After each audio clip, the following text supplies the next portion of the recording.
I'm Shane Ann Younts. I'm an associate arts professor at NYU's Tisch School of the Arts in the graduate acting program. I teach voice and speech, and at the advanced level, I incorporate the voice and text work into Shakespeare's plays. This is Jennifer Geizhals, who has done extensive work on the plays of Shakespeare using OP, which is original pronunciation. So tell us a little bit about your background. I've transcribed 2 of Shakespeare's plays into the OP, phonetically, to create dialect materials for actors. And NYU hired me as the dialect coach to teach a cast of their seniors OP for an OP production of Hamlet. And I self-produced an As You Like It project where I played Rosalind and have also lectured on the subject at places like New Jersey Theater. So tell us, what is OP? What is original pronunciation?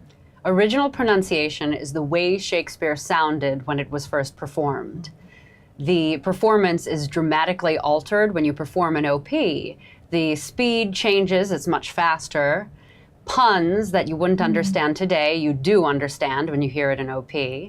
And all of the intended rhymes work, and which is not the case in the modern dialects. So can you give us an example of this, of a few lines? Sure.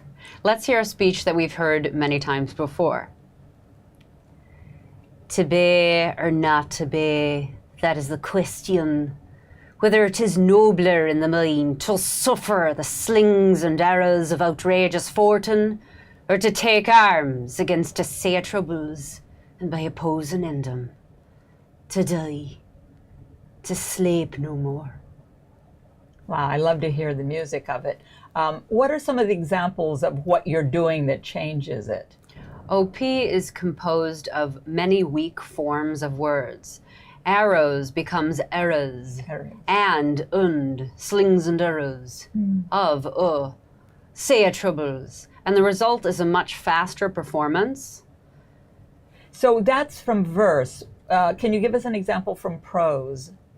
Sure, let's hear another famous Hamlet speech. Spake the speech, I pray thee, as I pronounced it to you, tripping lie on the tongue. But if you mouth it, as many of our players do, I'd as lief the town crier spoke me lines, and do not saw the air too much with your hand thus, but use all gently. For in the very torrent tempest, and as I may say, the whirlwind of your passion, you must acquire and beget a temperance that may give it smoothness. In our next video, Jennifer is going to explain how we know that these words are being correctly pronounced the way they were during Shakespeare's time.